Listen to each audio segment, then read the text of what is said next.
What's up, guys? Welcome back to the channel, guys. Your boy Ryan LFC back again, guys. Another top shelf video for you guys today. I have a few special guests on the channel, and I just want to tell them welcome, Coach Brandon. Welcome, man. How are you doing?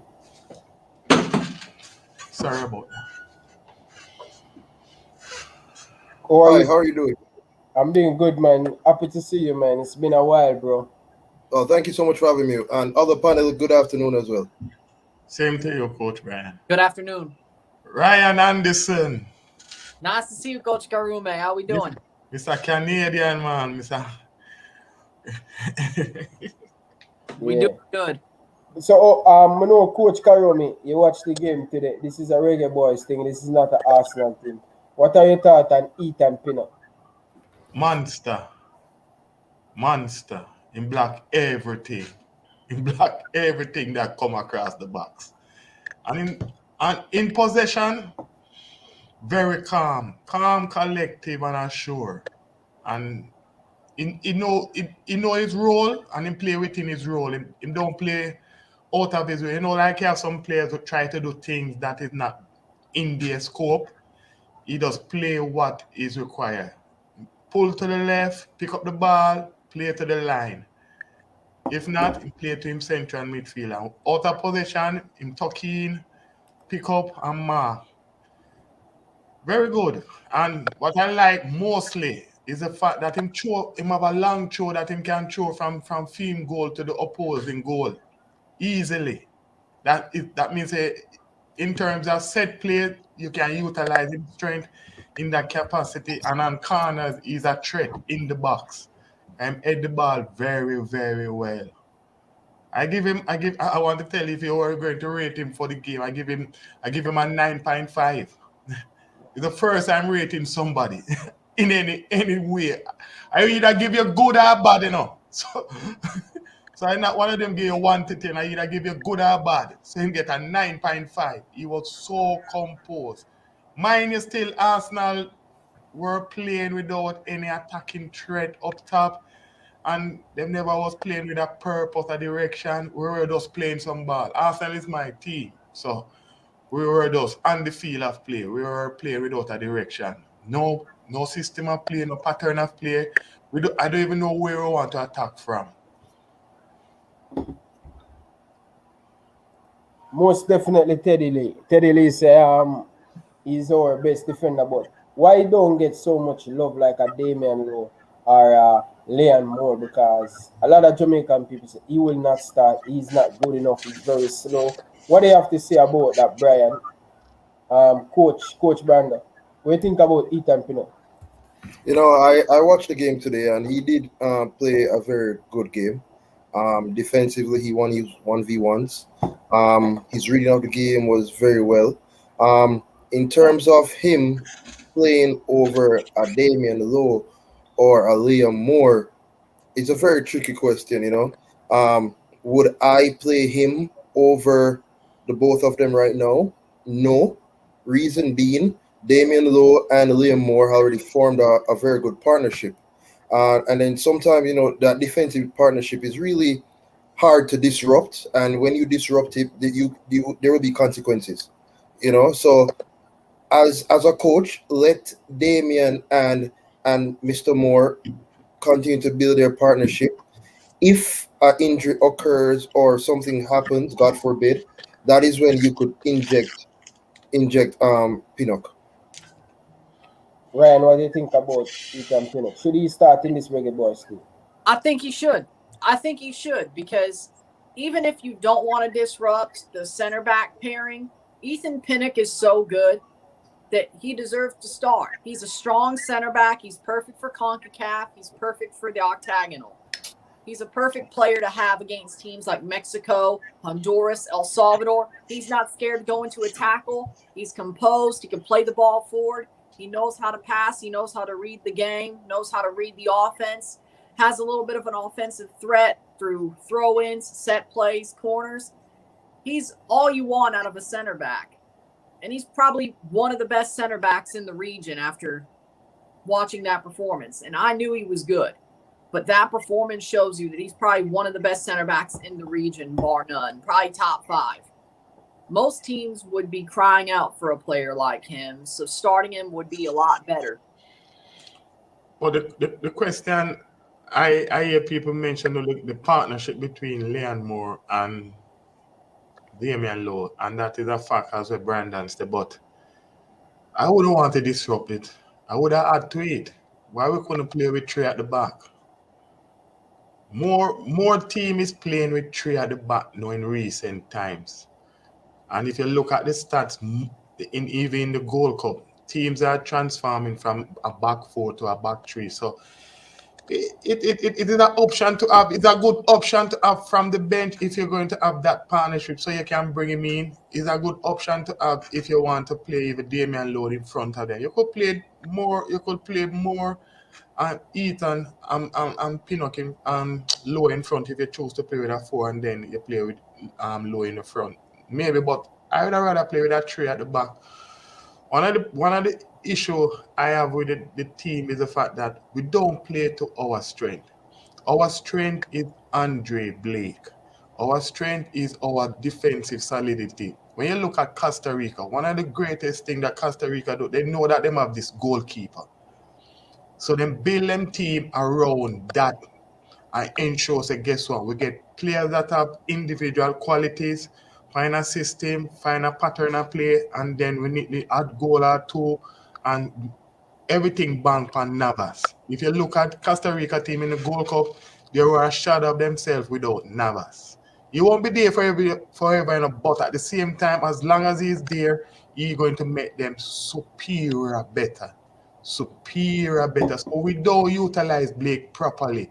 Play to our strength in our team with the personnel that we have presently is our defensive solidity. Is the team that is those are the players that have been together for the longest.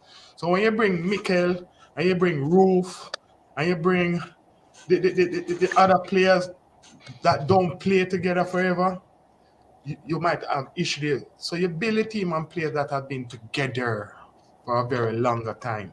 And then you put in the attacking players in the team and you build it from there. That is just my option. Yeah, I really agree with both with all of you guys when you say play Ethan Pinnock in a three-man back line. I think the disrespect that Ethan Pinnock get from the Reggae Boyz fans, I know it, I see it week in, week out on many platform, on my platform too, that Ethan Pinnock is not good. And just because I think he played 1 or 2 games for the Reggae Boyz, and it didn't impress, but we see him against a better opponent. We see him playing at the highest level. And a lot of people now believe in Ethan Pinnock. I made a video 20 minutes ago and put it out, and a lot of people say he has to start. I didn't get in this energy from the support of the Reggae Boyz a couple weeks back.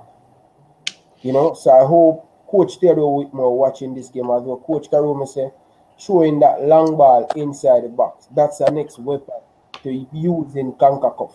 You know what I mean? Stoke City use it couple years well in the English Premier League, and it worked very well for them.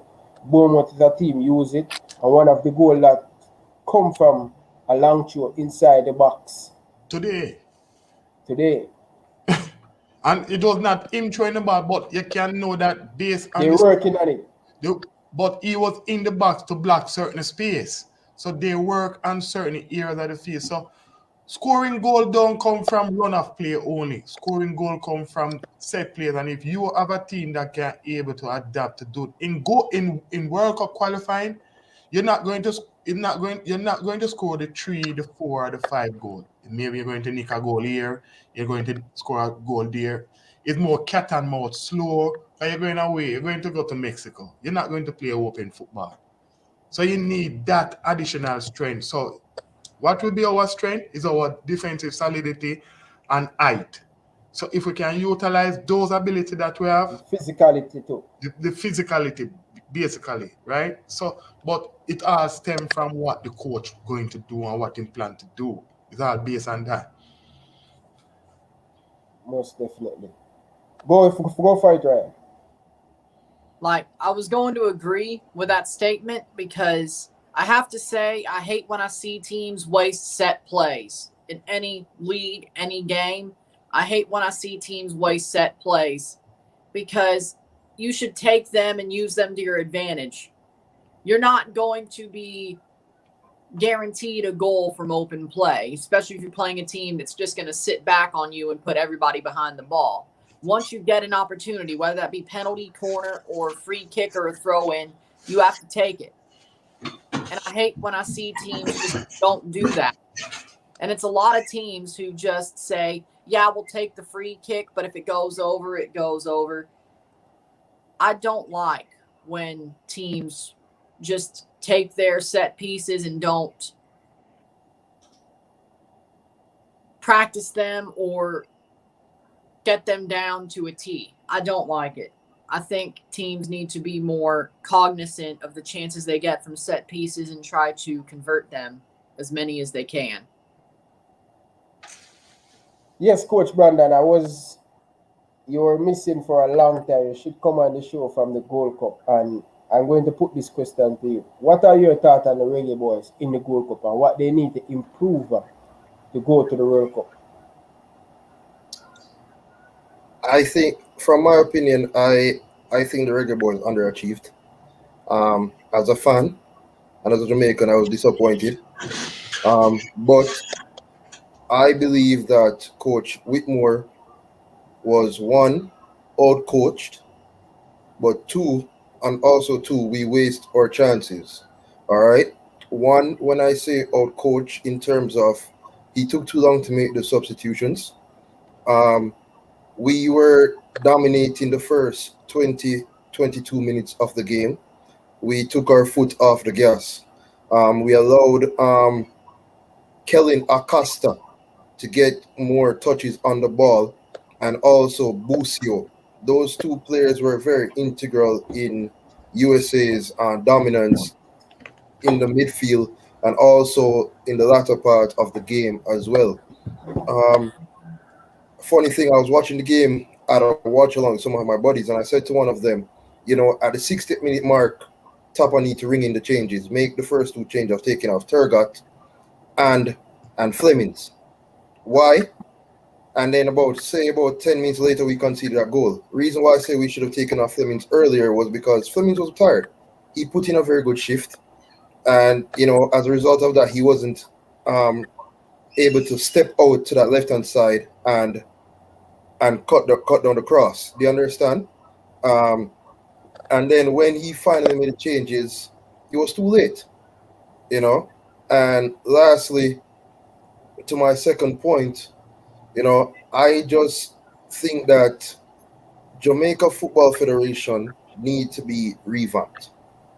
Why do I say that? First and foremost, I'm going to pose a question to the panel and to the audience. Who is Jamaica's technical director? Do we have a technical director? Right? People can say, yes, Tapa has a philosophy. And as a coach, I can understand his philosophy. What is his philosophy? Counter-attacking football. Right? But is it working with the players we have? It can be better. All right? And in terms of the Gold Cup, that's all I have to say. Because, to be fair, I am still disappointed up to this day, and I wish not to speak about it anymore. Okay.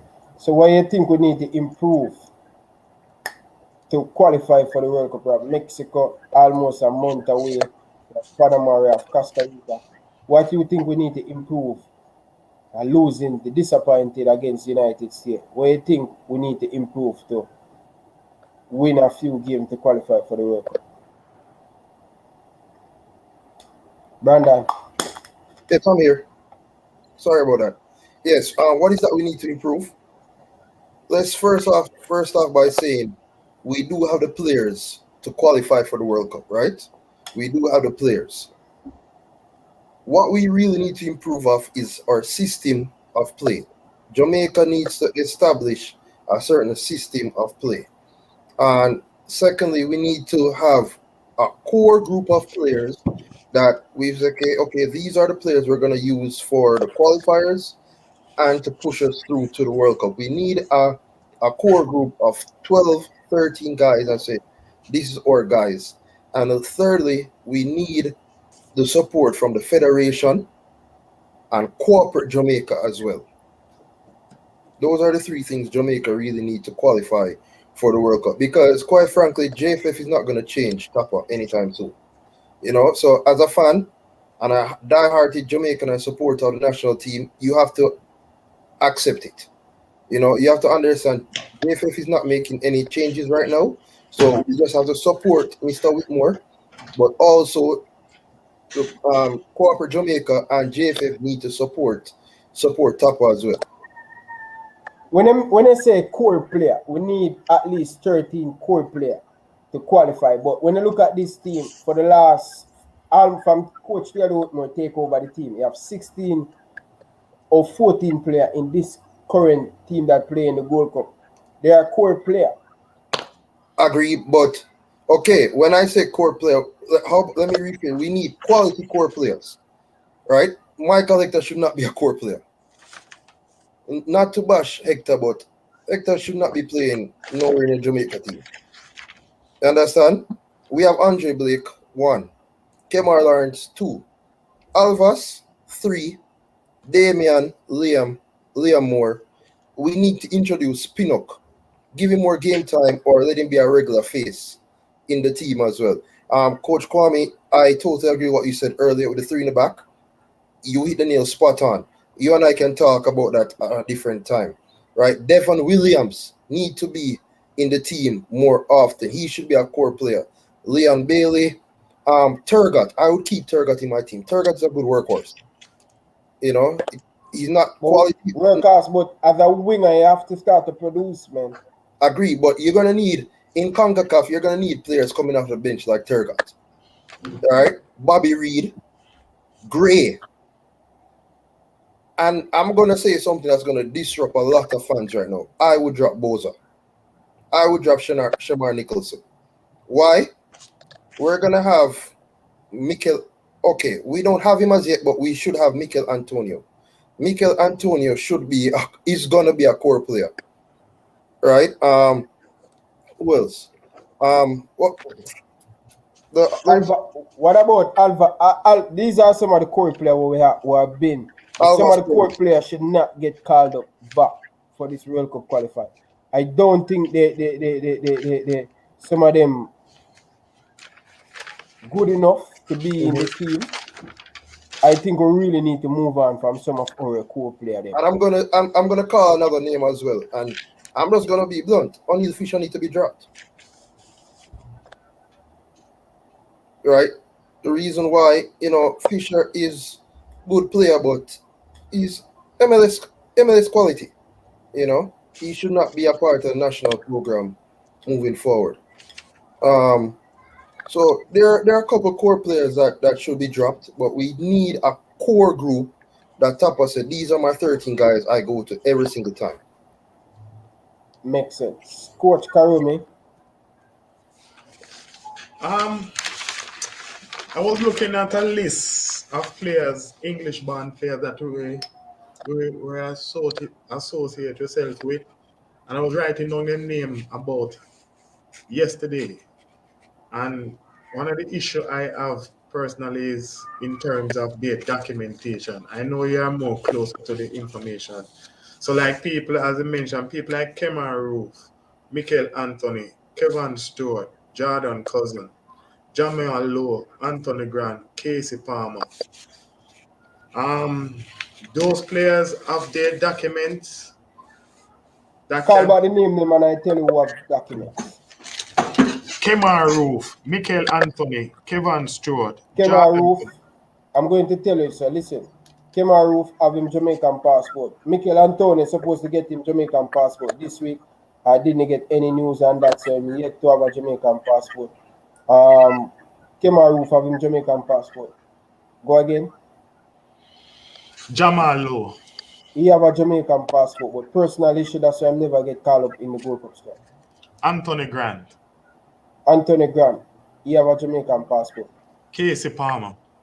Not have a Jamaican passport in the process. So by the time the 2nd of September, The 2nd of September, you should have him Jamaican passport. Mikel Antonio should have him Jamaican passport. Don't be surprised. Don't be surprised those first 3 games that we play, this team going to be similar to what is at Gold Cup. Don't be surprised. I totally agree, but coach, Yeah. coach, I'm gonna ask you a question. Would you really have KC in your team? Who's he gonna start over in the team? One of the things that we must be balancing up. You're going to have a 11, but you need quality coming from the bench. So you must always be a balance where if you make a change, the person that you're bringing on supposed to bring that quality similar or more. So it is an option to have. I know that there are a little personal issue at Bristol City right now between him and the coach that used to coach Leicester City. So him not having the best of time, but I watched him last season. He was not a bad player. He can add something to the team in the attacking third, right? So in terms of who I'm going to start, but not only start, but what you need from the bench. One of the issues I have with we don't have when you look at the Gold Cup, it's only Fleming that come from the bench add some impact in the game them that we play. They did the 3 games in the preliminary round and then the quarterfinal. But we don't have a solid bench where we can say pick that person and bring him from the bench. We are playing USA and we are 1-0 down, and the game was ball enough for somebody to link the play between the midfield and the attack. And I think Maggie would have been the right choice in terms of the personnel that was there, but he was not allowed to come on the field earlier, the last 5 minutes, and that the game was just asking for somebody that could link that play, to connect the connection between the midfield and the attack. So that is my issue. The bench, the strength of the bench. Coach, I'm gonna ask you a question. I like how you said bringing on Tariq Maggie, but look at it from this way, and this is something I said to a couple of my friends. I want to enter it was based on the fact that he was at the Gold Cup, and when you look at how the game was situated, in terms of what we needed at the time, in terms of all other aspects of the game, we were just needing somebody to that pass, maybe, and he have that ability to do that in terms of that part. 20 minutes ago, if him can't play 20 minutes to go into a game with people already run 70 minutes, it don't make no sense. I agree with your point as well, but look at it from this standpoint. My whole thinking for that game was we have 20 minutes left. Why not go 3-5-2? Hold on. Put on Hector, right? And then we'd have Hector, Moore, Lowe, Lawrence on the left side, keep Fisher on the right side, Williams and Johnson right in front of the back 3, put back Bobby Reed in his natural number 10 spot, and we have Gray and Boza, Shamar Nicholson as the 2 strikers. In the game, reason why I would not put on Maggie is not ready yet. I believe Maggie needs at least 18 months more of that exposure, that experience to play in CONCACAF. Yes, he can excel in Europe, where he is at right now, but I don't think he's ready as yet to excel in CONCACAF. It's always going to be a ticklish situation in regards to Maggie, because he's not playing competitively, and playing under 23 or under 20 or under 21 is not. You need to be playing at the highest level in terms of competitively, week in, week out, right? And for you to enhance a game. So there is an issue there. So I don't know if you're not playing. My issue is if you're not playing consistently for the first 3 games of this tournament of the World Cup qualifier, I don't think you should be involved. You understand? I don't think you should be involved. Right? It's going to be very critical how we approach the games then, right? So important that you need people that are in season, because remember, you're not going to have any 1 week camp in Jamaica or 1 week camp in Florida. You have to hit the ground running. You understand? The game will be September the 2nd, and you have to hit the ground running. You're going to play an away game, so you would have to link up. You have to meet up at certain times. So you have to be in some physical condition for that, especially that first game. So you need people that are in competition. So even Shamar Nicholson, I was looking at his game today. He don't look sharp, but in playing. So you need people that are playing. Sometimes maybe getting away from certain environment could also change in landscape. Him have about 2 more weeks of game to play, so hopefully him can hit some farm, because he's a player that I like, but in every sport or every team, you're not going to be playing consistently. Sometimes your form drop. Sometimes you're in a good state of mind. Sometimes maybe you need to have a sit down with the coach and find out if there is some issue personally, because sometimes it does maybe just a sit down you need, and maybe a call to say, hey, you're not doing what you used to do before. You need to get back to that level. So that is my issue with him. He's not a bad player. You don't become a bad player overnight. So maybe something you need to look at. And maybe he need to look at his game and say, guess what? I need to go back to basic. Totally agree with you. Ryan, what you have to say, and as the person looking in on the Jamaican national team as a Canadian supporter, what you think about the Jamaican performance overall in the Gold Cup and what they need to improve to go to the World Cup? I think they underperformed massively. I expected better out of them. I expected better out of the team on paper. They looked like a team that could go to the semifinals, go to the finals, have a great run like they have before. But performance-wise, the team just did not show up like they should have. The coach, Tapa Whitmore, tactically got out-tactic every single game he managed. Even against Suriname and Martinique, he still got out-tacticked, honestly. The players for his team, did he need the players that have dual nationalities? Yes. Do I think that makes the team better? Yes. But in the Gold Cup, he didn't have those players. And that makes the reason of, are you waiting it out? Because that's the feeling they had there. They had the feeling, to me, it looked like they cared more about World Cup qualifying. To me, it looked like they were fine with whatever performance they had in the Gold Cup. They didn't look hungry to me. And Bobby Reed getting COVID probably hurt the team. They do need some players that want to fight. And I think during World Cup qualifying, they will fight. But they also need those dual nationals once they get their passports and they play those players. For me, they need to fight a lot harder than they did at the Gold Cup. Andre Blake was honestly the best player on Jamaica. He saved them. He saved them. He is the reason they got as far as they did. And they, even though they lost 1-0 to the U.S., it could have been worse. It could have been worse.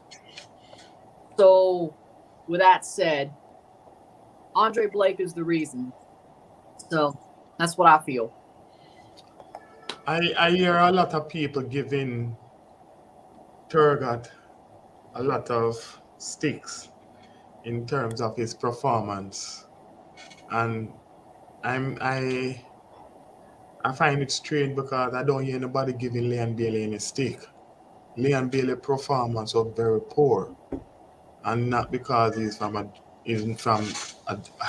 all of them is from Jamaica. If you're born even from overseas, you're a Jamaican. I don't hear anybody giving Leon Bailey any stick. He was very poor. He was very poor in the tournament. Even though people say, boy, he was playing on the right side, he should be playing on the left side. What I know about football, if you're a footballer, you adjust based on the circumstance. Because I went back and looked at some tape of some games that he played for Bayern Leverkusen and Genk. He played on the right side, he played on the left side. But coach, Him play from deep. Him play in system with him play on the counter. So I think Tergat was our best creator in the tournament. We never finished a chance. Even look at Costa Rica game. Him create so much chance that Fleming should have scored, Lauren should have scored. Him play one that when him should have scored, Gray. So I think we are a little bit unfair to Tergat. Coach, Tergat did play very well in the tournament, but remember, you have to understand, Leon Bailey was injured the whole tournament, you know. Leon Bailey was not fully fit. Maybe that attributed to his maybe that contributed to his poor performance, you know, and also with him in the back of his head knowing that he has a big move coming up, he does not want to play to his full potential and, you know, get injured more. So you have to think about that as well. I want to say something to you, Brandon. Go ahead. You see, as a footballer, another player, it's when you put on your national colours and you go on that field. You're not playing for Leon Bailey, you know. You're playing for 3.1 million people in Jamaica and the diaspora. So what I see from Leon Bailey in terms of his performance was not about being injured. Because if you're injured, you play with a certain limitations, right?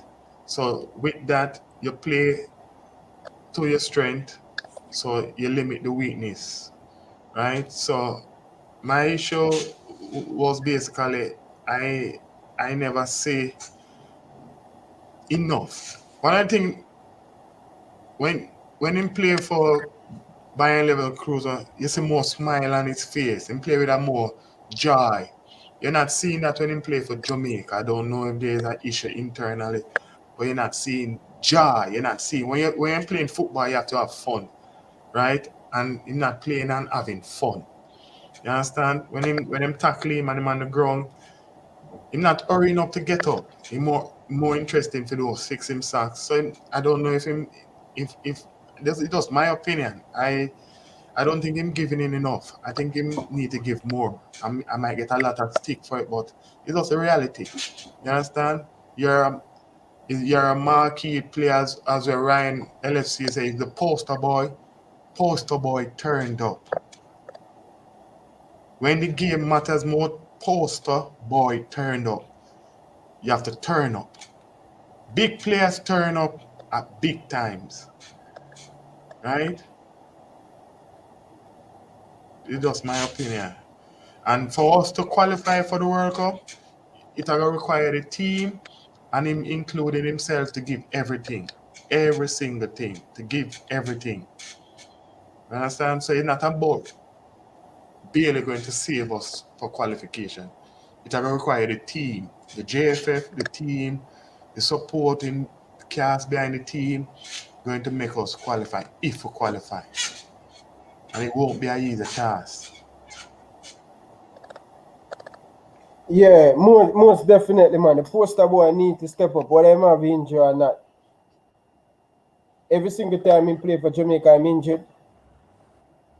It can't be that case. Every time he play for Jamaica, I'm injured. He haven't been produced. He haven't been step up. He haven't live up to expectation.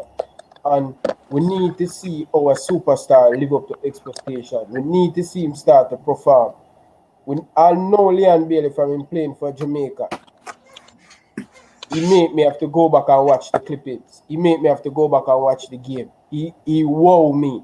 He yet to, when he play for him club team, him give us that. But when he play for Jamaica, I don't know why him not performing. I don't know if him giving him 100. You know what I mean? Because sometimes when he has a player get fired from the system, probably want to sabotage the system and all of them stuff there. I don't know. But he need to step up, come in the World Cup qualify. This is the reason why I love when him come to the England. They're going to bully him. They're not going to give him a lot of time on the ball, like him getting in Leverkusen. They're going to bully him, they're going to hustle him. So they're going to mentally prepare him physically for the CONCACAF region because when him go down a Costa Rica, when him go down a Panama, and him go down a Haiti, when them boy they lick tackle upon you have to wake up. You understand? So hopefully the poster boy can come to light and do the country proud, bro. We want to see him to step up. I believe whenever him have a great game, whenever him play good, the team that's going to give the team an extra confident coach. I want to ask a question. I noticed something significant. We played 2 games in a similar pattern. The first 2 games we kind of play more from midfield in terms of how we close the ball and how we press the ball. The third game against Costa Rica and the United States, we tend to we play a more up-tempo, more high press, medium press game. I am concerned if there is an issue between the style in terms of how we want to approach a game between the 2 coaches. If there is a balance between Mr. All and Mr. Whitmore in terms of the approach, in terms of how they want to play. Like you notice we play 4 games and the first 2 games are different from the last 2 games in terms of how we approach a game. So I don't know if it's a situation they want to more switch towards the latter in terms of playing a more high press game. Listen to Paul in first interview and listen to him last interview. He really want to play attacking football. He really want to get at people. He really want to press people high up the pitch. I really believe that. But Look for at you, Costa Rica. for you to do that, and to play in that manner, firstly you have to identify the players that you have if they are capable to do that part of the game, because it is a more running, more physical in terms of playing in the opponent half. You have to keep on running consistently, and I think even in the US game we were not outplayed in the first half, right? But second half you can see within the game after the first 15 minutes we kind of start lose that momentum in terms of the tempo. So you have to be fit. Not only fit, you have to be extremely fit. So we have to be careful in that approach, knowing that we're not going to have to play them on a regular basis. So we have to be careful in terms of playing in that way.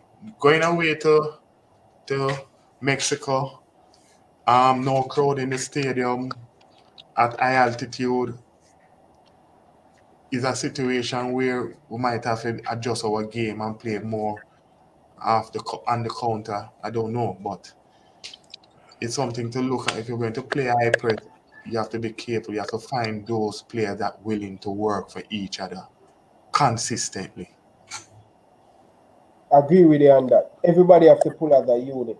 And if we're going to press, if they're going to play a high pressing game, which I really love, I really like to see Jamaica get in their feet because I am a Liverpool supporter. That's the football I used to. But me know it's a different coach and a different team, Yeah, but different player. if you look at Liverpool, and if you go back and check when Klopp came to England, the first 2 years when you were playing that system, the personnel that him have at the time were Did me not right. were not able to last most games. Because him concede a lot of goals. Yeah, Then the last. eventually him get Van Dijk and then him get Alisson. So in the middle of Miguelet as a goalkeeper and at centre half, Lovren and so forth, Saka. we're meeting and Saka. So you have to have, because remember, you're going to play in the opponent half most of the time. So where the space going to be created in your half? And if you don't have people that are like athletes can be able to recover, especially your centre half and your central midfielder, you're going to get burned. So for you to design a system on how you want to play, secondly you have to identify if you have the players can play that particular way. So, coach, hold on. I agree with everything you're saying, but who is the one doing the recruiting for Tapper? Is it Tapper doing the recruiting himself, or does JFF has a recruiting coordinator or scout to get those players? It's a good question. I think Ryan will be best to answer that question because based on what I heard, it's like them have an agent overseas and the agent give them a list of players that them have that are Jamaican national, right? And they maybe look at tapes and so forth. But in terms of if them have a recruiting policy in terms of scouts and so forth, I don't sure. I can answer that. Jamaica does not have a solid recruitment policy. Jamaica policy is they know A, B, and C has Jamaican descent, That is the issue. and they just give A, B, and C a call. Would you like to play for Jamaica? If not, they go to D, E, and F. As the head I coach, interrupt you. Yeah. Tapper needs to be more hands-on with the players' recruitment and the players' games. In terms of Tapper should be traveling to England to watch Leon Bailey play, travel to the US to watch Devon Williams play. You know, even the small country of Costa Rica, their new coach is doing that right now. You know. Yeah, but I'm not interrupting you. As I say, Ryan Anderson T-shirt, jersey, Italy. I was reading a document.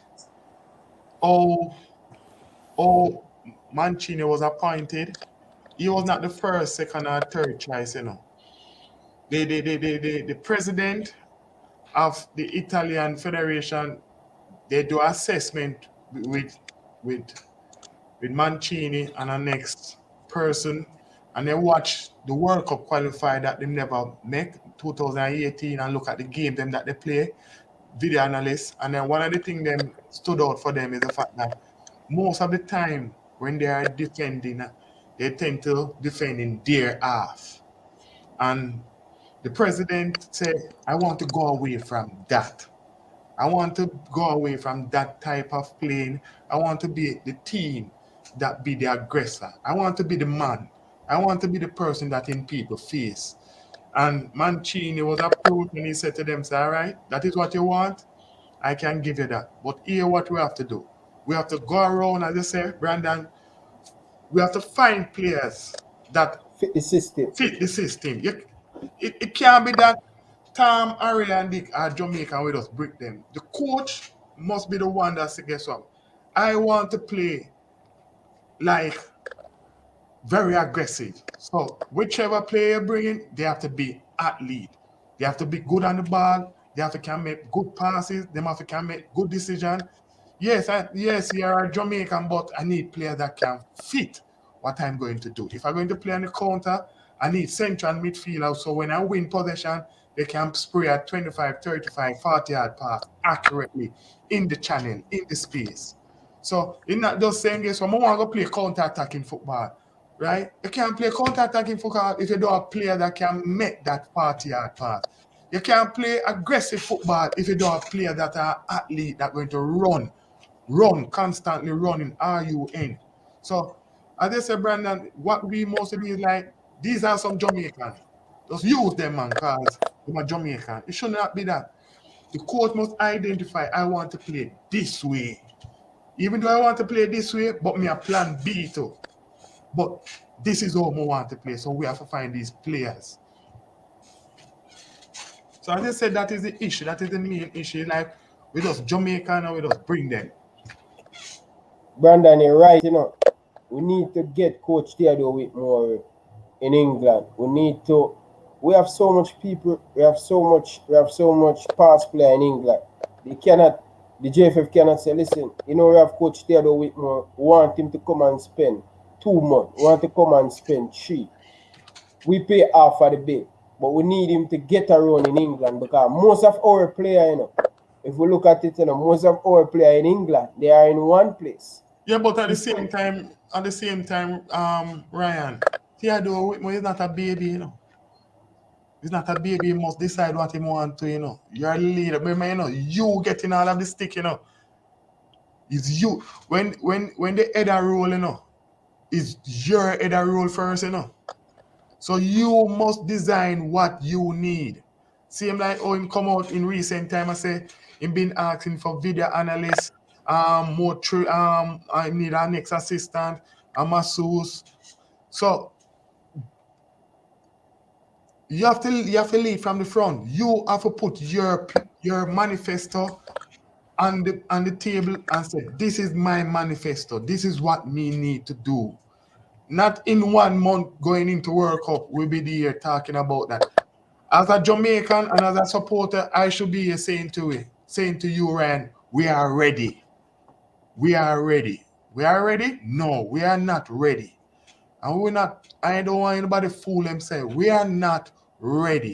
So if you sit down and say, oh, me have Mikel Anthony, you know, me have Cameron Roof coming, you know, me have Johnson Charles Harris coming, you know, and this one coming. Renee Simons tell you, chemistry is the most important thing. Chemistry.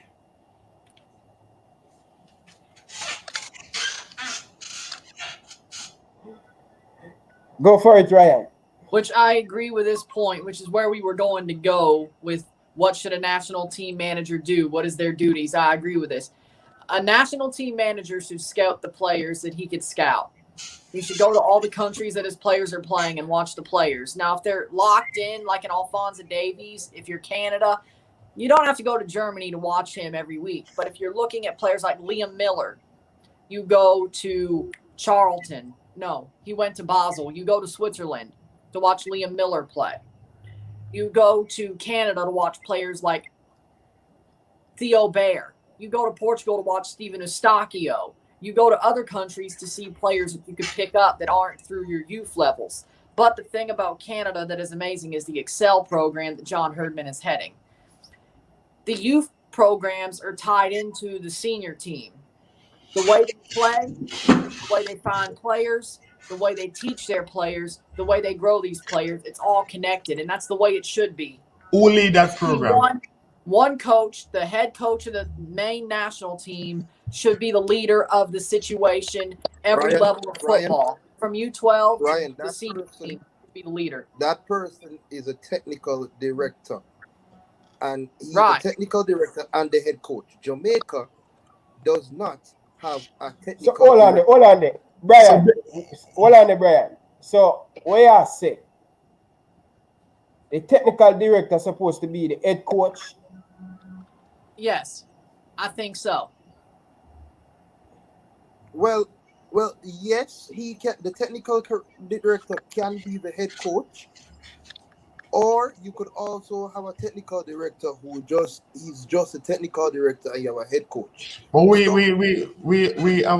have an individual in Wendell Downswell that they have as a technical director, but in terms of the role of a technical director, as Ryan and Brandon say, you can be the technical director and also be the head coach, but you can be the technical director and have a head coach, but the two of them are saying the same thing.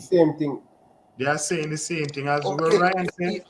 For the past couple of days, I've been looking and calling around to see who is Jamaica's technical director. You know, one person said it's Wendell Downswell, one person said it's Rudolph Speed.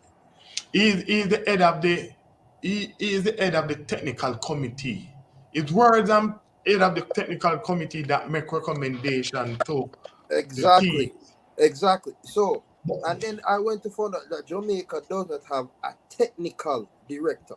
The technical director position is vacant. And if you go back to 2008, I believe, FIFA stipulated that each country needs a technical director.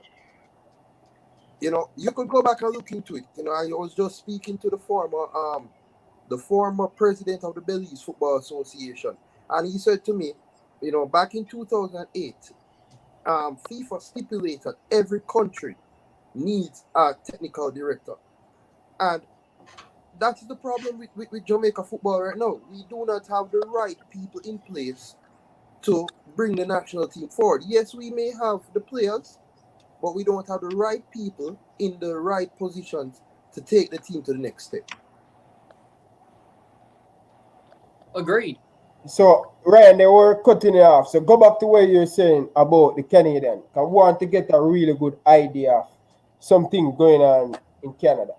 So, what I was saying is John Herdman has control of the program from senior levels to youth levels. He could scout the players that are growing and learning through the program and also local academies in Canada. But what a technical director like John Herdman should do, which it's a good thing he's the manager as well. He also did this with the women's side, and it's worked out well. That's why they moved him over. They also made the Excel program while he was the women's manager. He created that on the women's side, and they brought him over to create that on the men's side. And it's turning out well for both sides. Again, the women just won the Olympic gold. He may not have been managing the team, but his... Where is from? He's from England, right? He's from England, yes. But Ryan LFC, this is not new thing that he's saying, you know.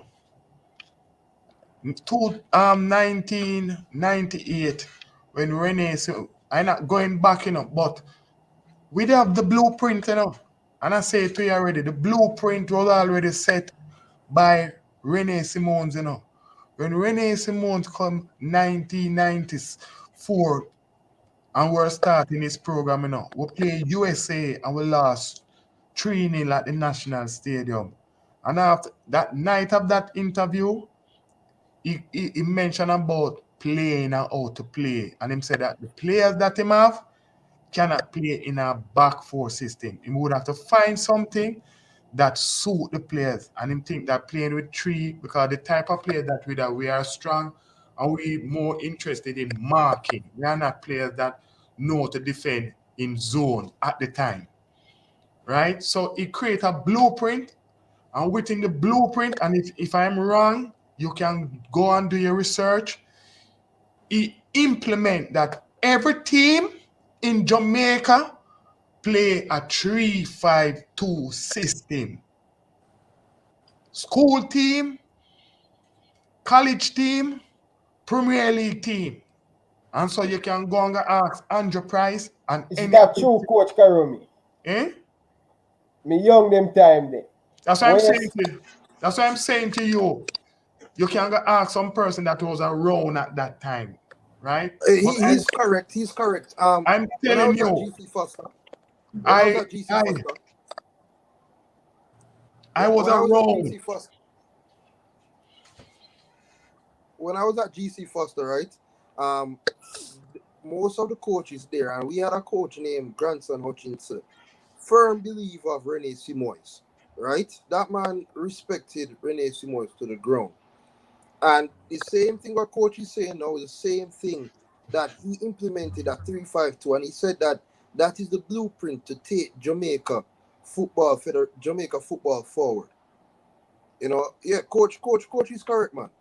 And at that time, Ryan, that was a system that was playing across the globe. That was a system was playing across the globe at that period of time. The 94 Brazil team that win the World Cup in Romario with Cafu playing at weight name Branco and so forth playing. We did have players coming through in that period, right? We were not technical in find something that suit us. I'm not saying that 3-5-2 suit us no, but him identifies, guess what, for this to work, everybody have to be on the same page. So every team in Jamaica were playing that. And he lead that charge. Winning or even losing games, we are going to stick with this until we get it better. I can remember when I was playing even community league, the team that I was on is 3-5-2 we have to play. It insists, it mandate the federation that every team play that some form of 3-5-2, 3-5-6, 3-6-1, something. It have to have some 3 at the back. So why we can't get it now? It have to come from the person in charge. Is you have in charge of you? You say like the coach from Canada, you go with the blueprint and in blueprint design. Is Canada win gold at the Olympics enough for women, you know? So you plant seed and make it grow. Seed now go grow without a plant. It have a plant. No house, no build on the roof. It have a build from the base. And you make it grow 1 step, 2 step, and then you tweak it. You gradually tweak it and you improve on it. Nobody can tell me. I was there, and as I said to you before, I know we were going to qualify for World Cup because the plan, you see the plan. You see the plan, Ryan. Everything I work in front of you like a building I make. I need a bill. Remember I tell you about the story. Rennie Simone said what he want for this game today, starting from in the morning, he want everybody drive with them light on in a daylight sun out. And blow them on and all them thing there. At that period of the time, you could have bring Brazil, all the world best 11 come at stadium. Nobody beat us in the office. So Nobody. So the current system we should use is 3-4-3. No, I'm not saying the coach have identified that, and that should be started about 3-4 years ago. That should be planned, and so if there's an issue with it, you know how to tweak it. This Italian team that win Euro is not a finger thing, you know, or a guest thing, you know. Is it something that was planned, designed? The coach said, me I go win. And me I go look for young players with technically sound, and I go run pan people. And me I go have some veteran, we are going to stand up front of the back and go kick you. It was designed. Me I go win Europe and show you.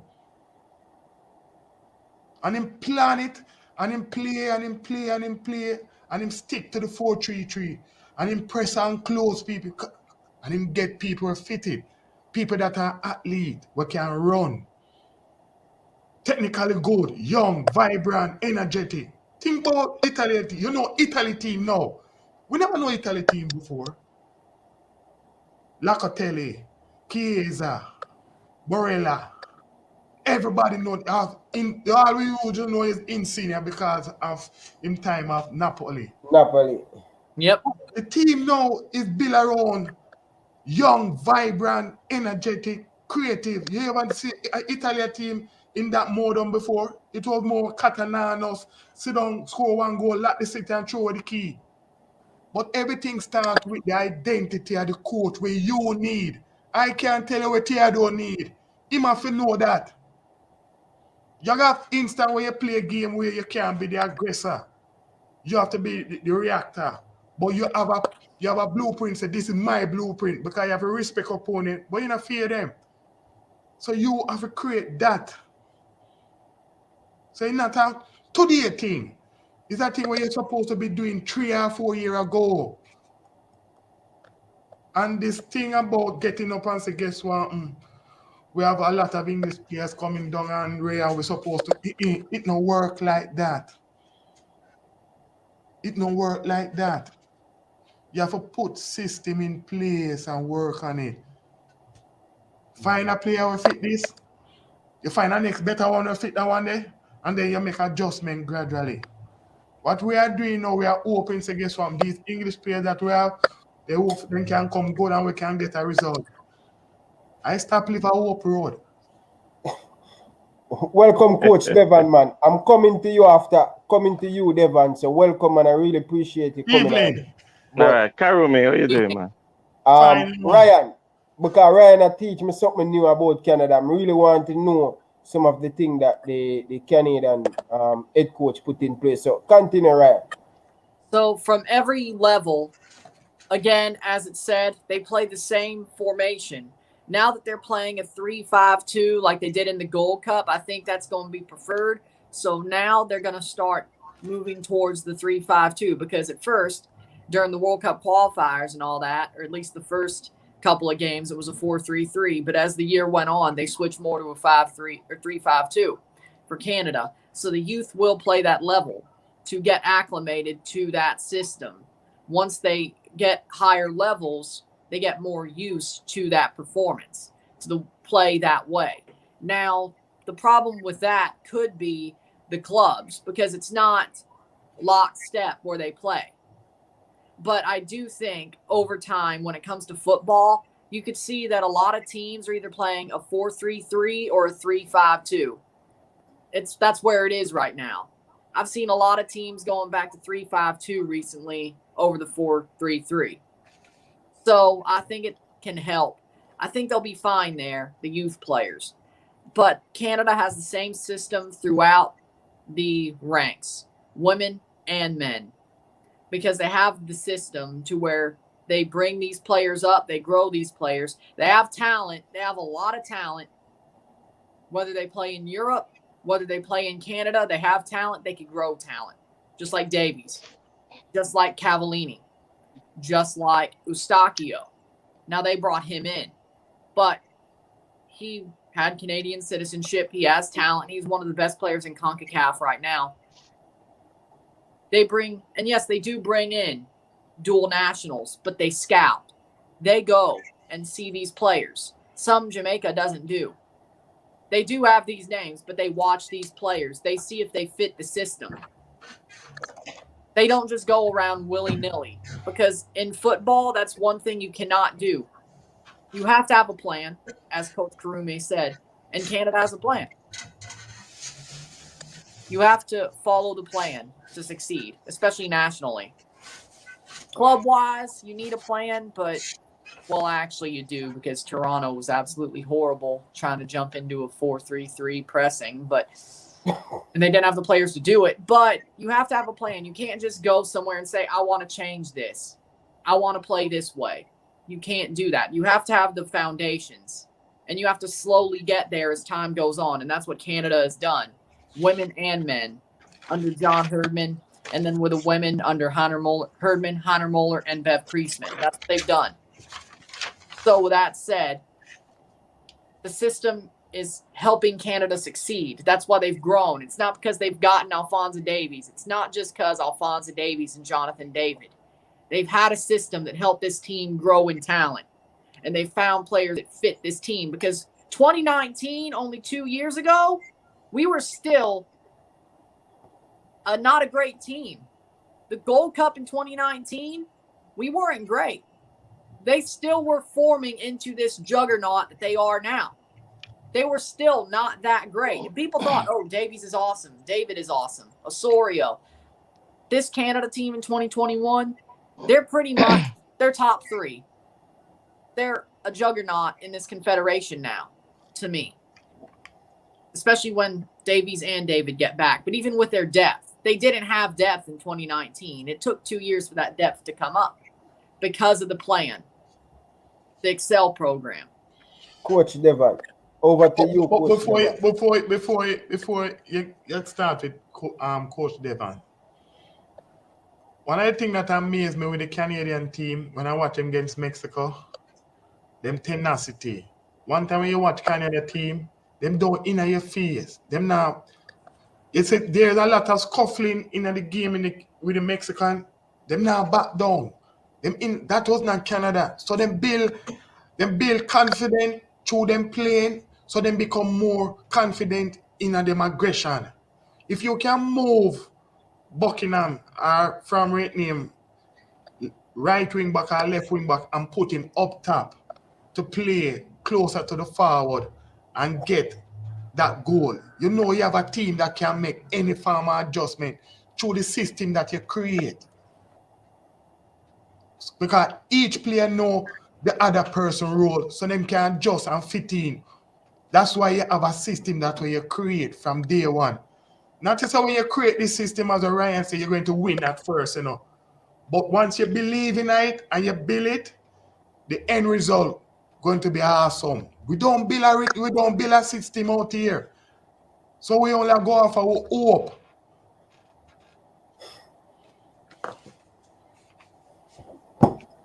Coach Give me Devon. back the floor. Yeah, Ryan, how you doing, man? Good. Long time, man. Long time. What's up? I'm good. I'm good. I'm about to leave here and go into a session, but I heard you guys talking, and Karumi, you're absolutely right when you say about Rene Simons. Um, Rene Simons build a system and have a philosophy.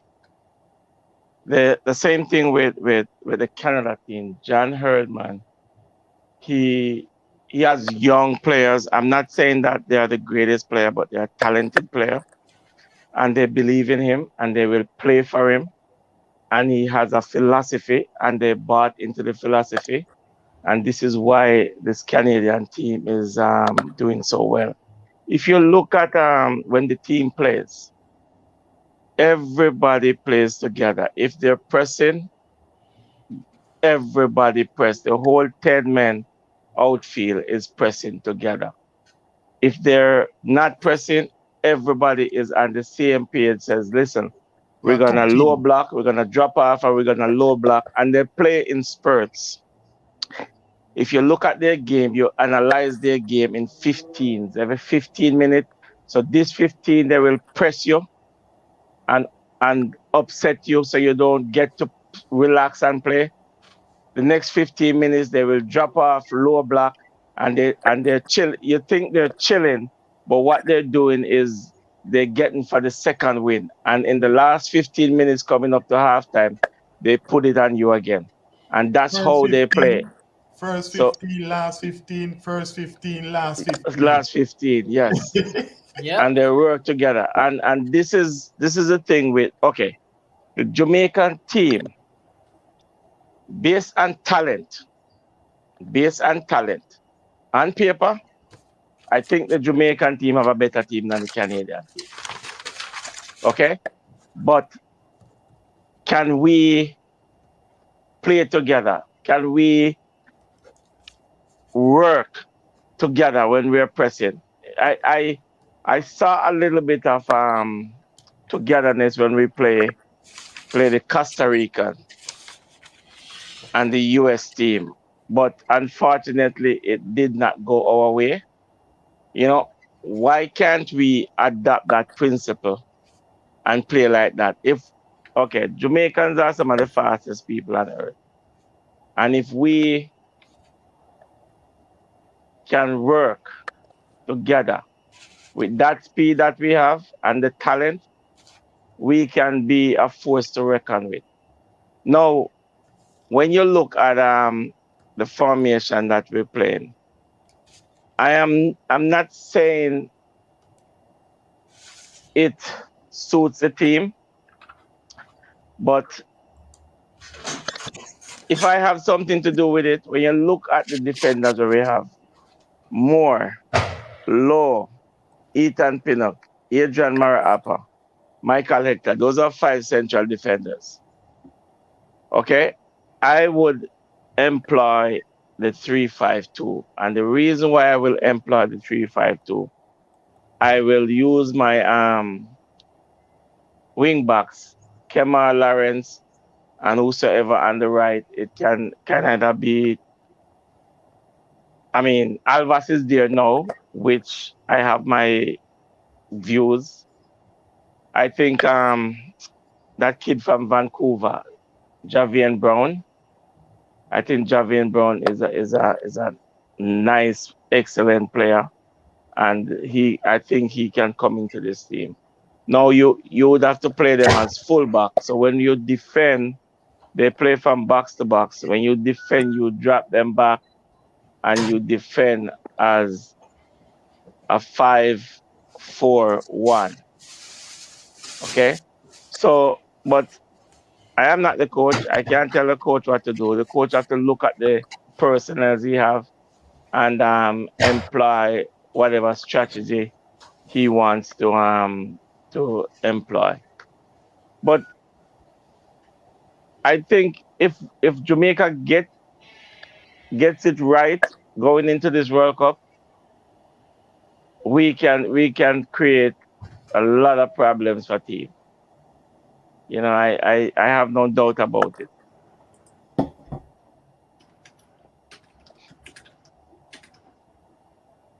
Most definitely, differ. We definitely can go, but we just need the thing to work as a unit. The players them and the right player them to get called up and stuff.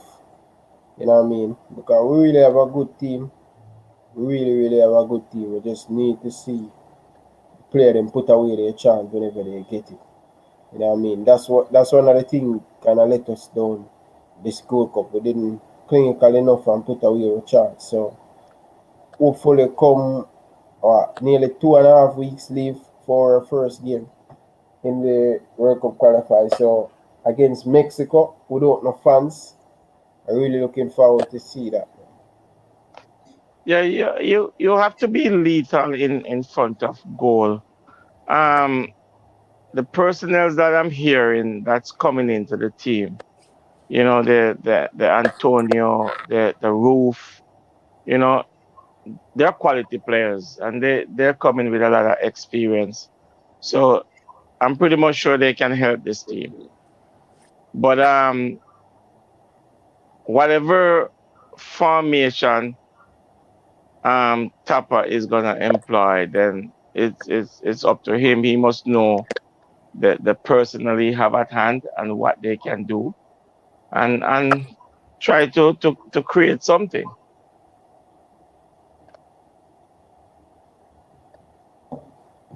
Most definitely. Coach Karumi is still here. Coach Karumi is not here. Oh, he probably gonna use the bathroom. But yes, Ryan. Um, waiting on Coach Karumi. But yeah, we have a team, and we just need to just work on our stuff and thing.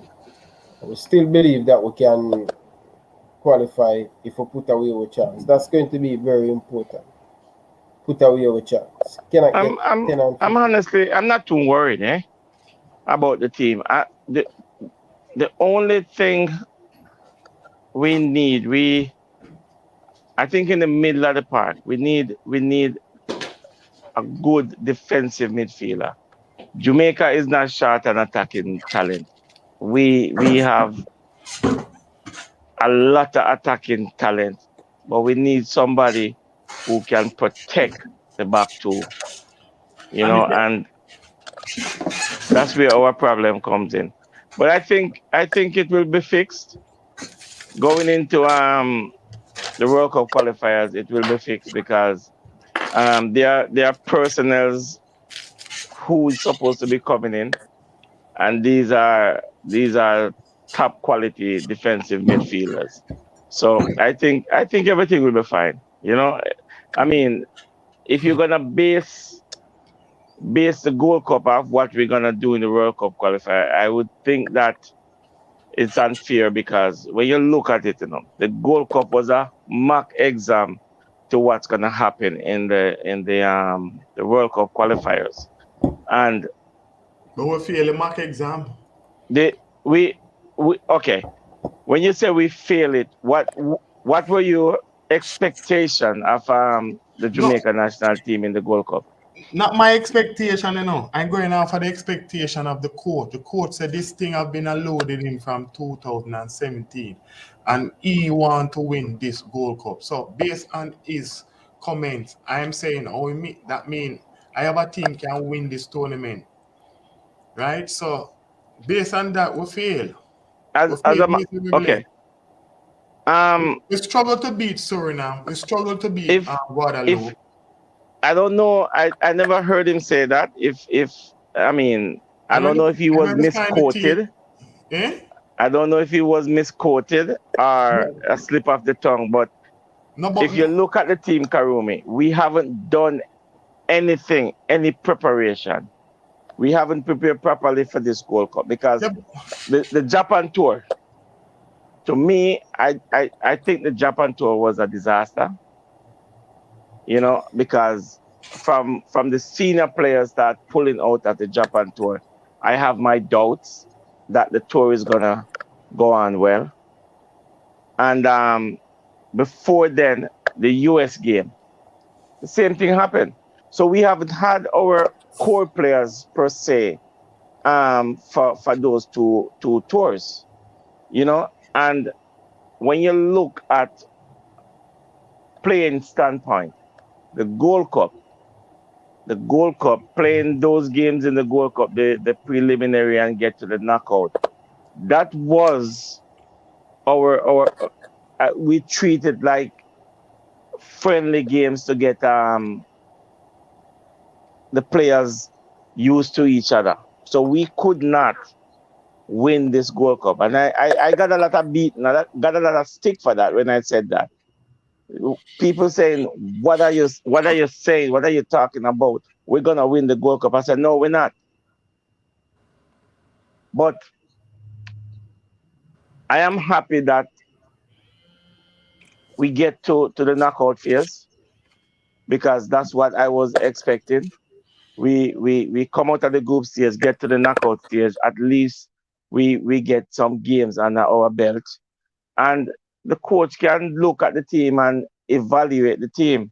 Now he has to revisit the Gold Cup and look at what was there and what was not there and what's needed, and then see if he can incorporate the personnels in there to fix that. Because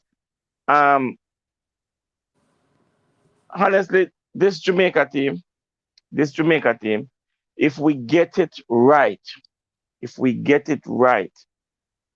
we can create problems in CONCACAF in the World Cup qualifiers.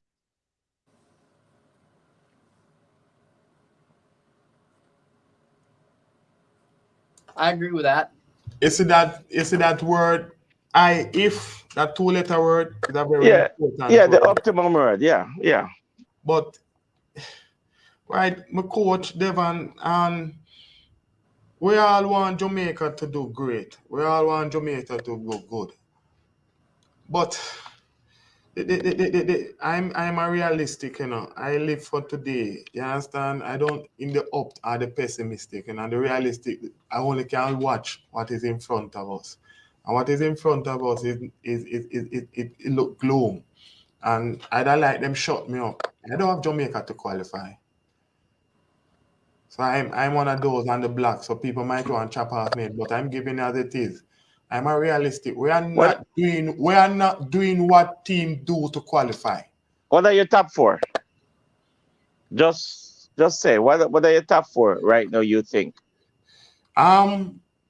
USA, Mexico, Costa Rica, Canada, if them keep them farm, maybe third or fourth. I have 5 Honduras. Those teams when it come on to World Cup qualification, they are different. It's like them possessed. There's a different element of competition. When you watch Costa Rica and Honduras in Gold Cup and Panama, when World Cup qualifying start, you say, but them look so different. That is my scare. We are what we are holding on to. We have players in England, and when them come over, they have to adapt to a different type of environment, that style environment, an environment where a man roll up a tissue with piss in it and chew it on you, A different pickle of fish that when never you need to talk the things, right? I'm gonna beat Jumma your head 24/7 and police now move them.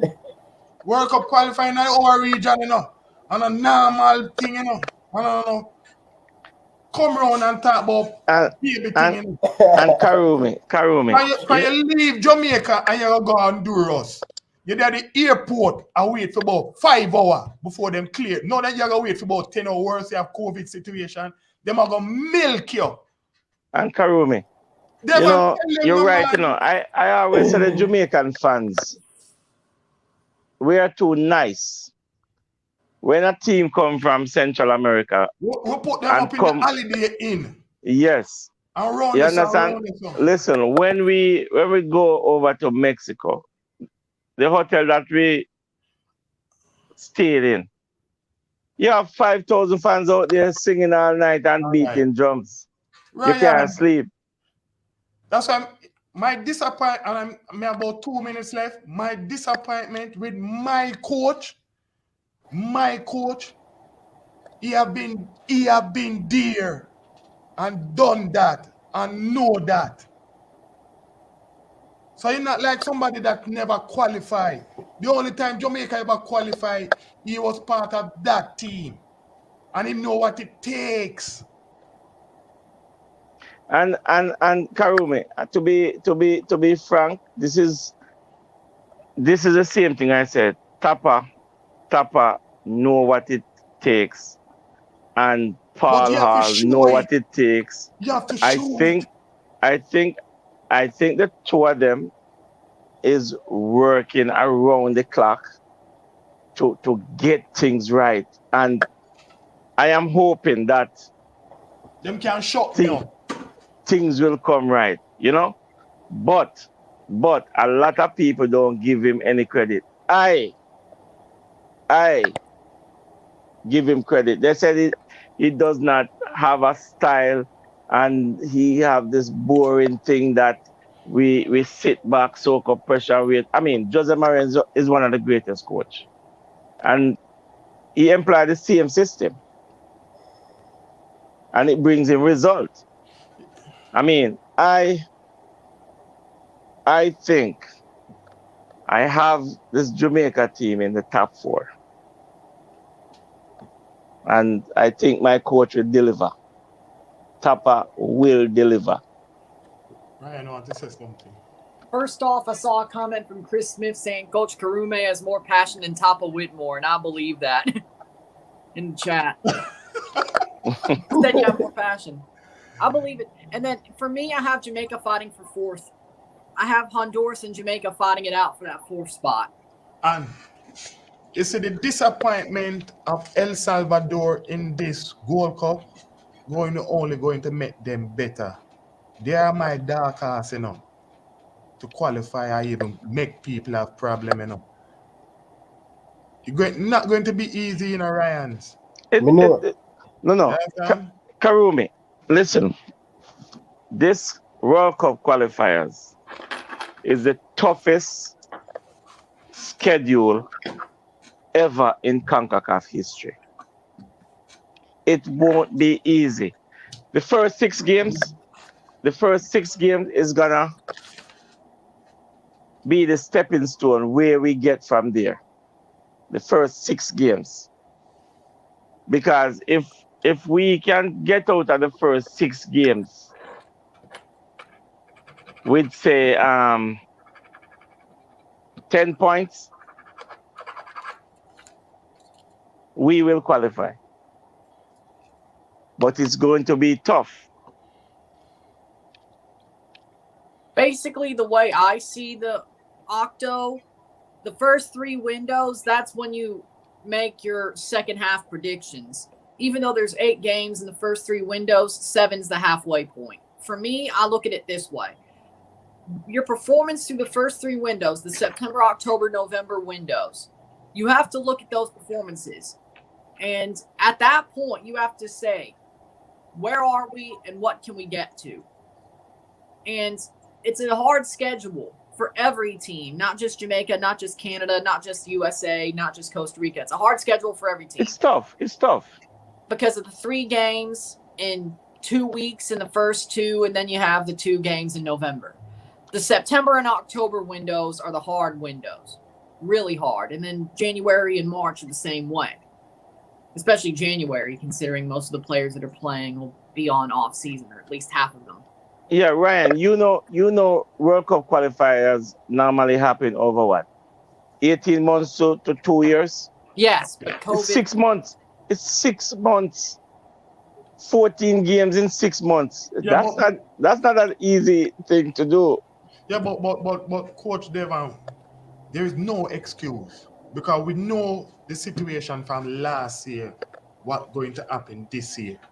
We know, even if FIFA never mentioned it, based on the condition of what is happening, you must be start thinking about this. If you're a forward-thinking person, You're supposed to be thinking forward thinking. That Right. means you don't drop a guard. You understand? My coach is not a forward thinker. He just think for what is in front of him. You understand? I'm being straight up, right? And I'm saying I'm a Jamaican. I want my team to qualify like everybody else. But at the same time, you have to say what is in front of you. You have to see what is in front. Think it's from you get this job as a national coach. I'm supposed to finish about 5 passports already. I don't think my coach finished 1. I'm going to leave it with that because I may have to go before the curfew lock me down. Oh, okay. Okay. You have to finish that. You know, when you finish 5 passports, you travel. It's when somebody I tell you say, me have a player for give you. Me see him long time. Because me travel and me know him. So me I gotta bring him. That is a national coach. You're supposed to done about 10 passports already. You're supposed to sick for travel. You understand? Yeah, Garrett Southgate today in the court. The authority supposed to ask you, oh yeah, travel so much. What me say to you today, Ryan? Me want to have my coach and watch Ethan Pinnock today. No, he looks good. He looks good. Great. Me shouldn't be saying that to you. Me should have know that. He looks good. He looks good. Interview, the way you talk about your players, them, the assurance where you have, you're supposed to know. So guess what? And Karumi, this is the reason why I would employ a 3-5-2. Ethan Pinnock on the left, Damian Lowe in the center, flanked by Moore. And then you have your fullbacks. And I'm leaving this with you, you know. Everybody tell me say Bobby Reid is an attacking midfielder, you know. But you know what an attacking midfielder do with most team that I don't see with Bobby Reid? Him don't have no guile. When you play attacking midfield, you have to have guile. If you understand what that word I mean, you have a little shimmy. You know, like you have a girl, you have to know to smooth her down. You have to have a guile. Well. So, Ravel have it, and it's like when it's Tyree Maggie have it. You gotta have some flair. You gotta have something. You have to have a guile, you know. There's a thing where when you have the ball, it's like you dance over it. Yeah, man. It's not rough. You have to put some style on it. It can't move it. Alan Cole, eh? Yeah, man, no, but it's just say, when you're picking players, all right, when you play 3-5-2, you know, and the 2 man them play flank the central part, you know, them have to can kick people. Them have to physical. Them have to know, so guess what? Me can go out. Especially in that region, yeah. Me have to go out in an areas where fullback are go there. Me have to go to the flank. Me have to be athlete. Me have to can go out there so go meet the opponent and play in a 1v1 situation. Me have one name. Javan Anderson. So we have the players in about everything stem from you, Ryan, you the coach, putting down your foot, right? Think about it. Me have a top player, local player where everybody look towards. Leon Bailey. Why don't not come to the party? Maybe him can come when the qualifying start. So maybe going into Aston Villa, maybe he will show up. He will show up. Well, I hope, but at the same time, I tell you, I never live on Hope Road. Yeah, man. But he will show up. So enjoy the rest of the evening. All right, Karumi. Take care, man. Ryan, Devon, guidance. protection. Yo, big up in guidance. the coach. Enough respect, Reggie. Coach done 5 passports as yet? No. Boy, this one is a very tasty one, Coach Devon. Boy, may I tell you, Coach Devon, I love for qualifying and come on, got the World Cup in a Reggie. You know what? We have a very good chance. We have a very good chance. Listen, I know the fans beating up on Tapa, but I am with him. I know what he can do, and I think he will deliver us. You know, I think so. I don't see Jamaica doing anything better than fighting for 4th place, fighting for that intercontinental playoff spot. I don't. USA, Canada, Mexico, top 3 in some form. Then Jamaica and Honduras fight it out for 4th. That's the best they're going to do. Ryan, listen. The office is not an easy place to come and play. Eh? And I'm looking for 21 points inside the office. So I'm looking for 7 wins inside the office. It's not everybody coming there and win. It's not an easy place to come and play. And we know Central America is not easy to go. So this is the reason why we have to take the bull by the horn. So when you get into the office, we have to tell them, listen, we hire people and we fire people. So this is our office and we have to keep it in order. See, Mexico, you're not going to beat Mexico at home. Even though Mexico's fallen off, I just don't see it. Away and home. Nobody is beaten. I'm going to make this prediction. Everybody in the Octo, nobody is going to beat Mexico away, and only 1 or 2 teams could beat them at their house. Well, I'm gonna add something to that. If the Mexican don't want to be beaten at home, they have to do what it takes not to get beaten at home. But people are going in there and they're going in there to fight. And if Mexico slack off, they will get beaten, especially this United States team. They will beat them. They will beat them. So Mexico knows that we can't take anybody lightly. Which I think helps them in the World Cup qualifying cycle. They've basically been shown that they can't take anybody lightly with what they've been doing for the past half of the year. Canada, they took Canada's A- team lightly and almost got beat by them.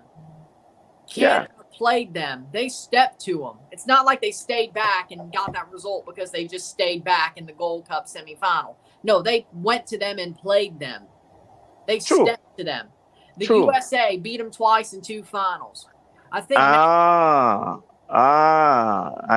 And that's the thing. But the Azteca have been a fortress for them. Right. You know, that's their domain. That's where they eat food, in the Azteca. So people need to go in there and say, listen, not this time. You won't eat all the food. We want some. And if they slack off, listen, a lot of people don't give my team any chance, you know. But I am giving my team chance because I know the type of players that are coming in. Listen, there's no defender in CONCACAF want to see a Mikel Antonio at full strength, when he's fit and rearing to go. He's a bull. No defender want to see him. You think him going to feature in the first 3 games? I think so. Can I have a receiving pass with a date, you know? I think so. I think he's fine. I hope so. We'll see. I hope so. But me just hope for the best, you know. I'm not one time when I build up my expectation. Yeah, man, Jamaica qualify and thing. When me learn, I just take it 1 game at a time and humble and not build up 2 hopes because I don't want to feel like me that got bust like a couple of days ago. Feel like the stress, feel like, you know? Yeah, I'm going to feel like you used to feel in a couple of weeks' time. Because I did see the comment, somebody saying, I don't understand this Canadian certainty. Here's the thing. If they didn't play as well as they did in the Gold Cup without Davies and David, I'd be like, okay, yeah, we're still a 2-man team. They played damn well without Davies and David, their 2 best players at the Gold Cup. Mm-hmm. Have depth. They have Eustachio, they have Osorio, they have Crepeau, and honestly, he's a better goalkeeper. They have Laren, they have Cavallini, they have all these pieces. I'm certain because you need depth in this tournament, in the way it's set up, you need depth, and you're going to see that depth. If it was just Davies and David, they can't play all 14 games. They're probably going to play 11 or 12 out of the 14 and maybe sub in once or twice. Also, Tajon Buchanan. I'm certain because the depth that I saw the depth that they have.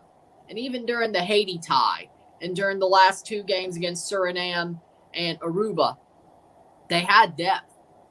And it's different.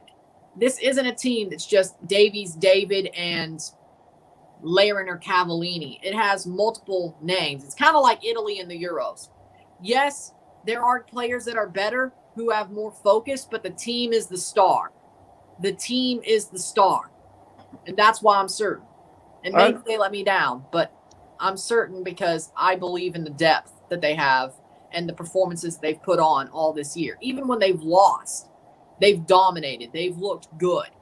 It's not like they just sit back and let it happen and roll over. No, they fought.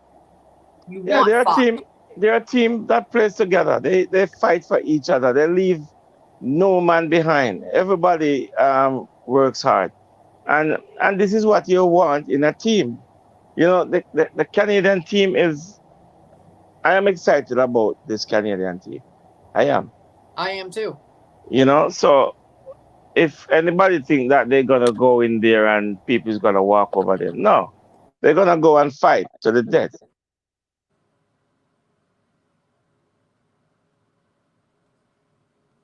Yeah, I agree. With that said, I think at home, wherever they play in Canada, their home games, BMO, Vancouver, Montreal, wherever they play, they're going to be untouchable. And then they just have to get, 2 or 3 results on the road? Yeah, I think they might play at BMO. Where in Canada are you? I live near St. Louis. People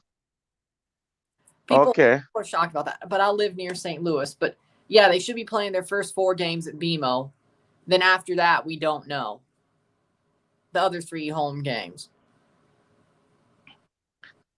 Probably January's at Vancouver, though. I think everybody's came to that conclusion. Yeah, because it's cold going to be in the dome, so so easy play. So you in January you can't play at BMO. You know. Well, I mean, they did play an MLS Cup that was like 20 degrees 2 years in a row there. So yeah, I mean, you could. It's not the best idea, but hey, if you want to shock them, I mean, remember the U.S.-Mexico game in like Salt Lake? Where it was they have to shovel like snow. That you could do it. Not the best idea. We'll see though. Yeah. But honestly, if you get your job done at home and you're untouchable at home, all you have to do is get maybe 2 wins and 2 results on the road, and you're probably through. You're probably good. Yeah. But you have to take care of home. Yeah, you have to, and I agree with that. I'm not saying I disagree. I think you have to take care of your ground and then deal with the other games. Absolutely. This is nice. Yeah, respect for the super chat, Coach Devon. A question, this is more like if we hear, he's a man who backing Coach Theodore Whitmore, 150%. The coach is a coach. I don't answer anything pertaining to the coach. He is our coach, and we have to allow him to do his job. See, here's my thing. The players are nothing without a good tactical manager, a good coach. I've seen this before. Just because you have good players doesn't mean your team will perform under a manager who doesn't really know what he's doing or doesn't really have a system or doesn't have a consistent way of play. Just because you have big names doesn't matter. And I've learned that the hard way. Again, TFC earlier this year. Chris Armas did not know a damn thing about managing a team. Even though he had names, he did not know a thing. You have to have a manager who can work with the players to show them, here's what we need to do, here's my system, here's my plan, this is what we do. just because players have names does not mean the coach, they could just win in spite of the coach.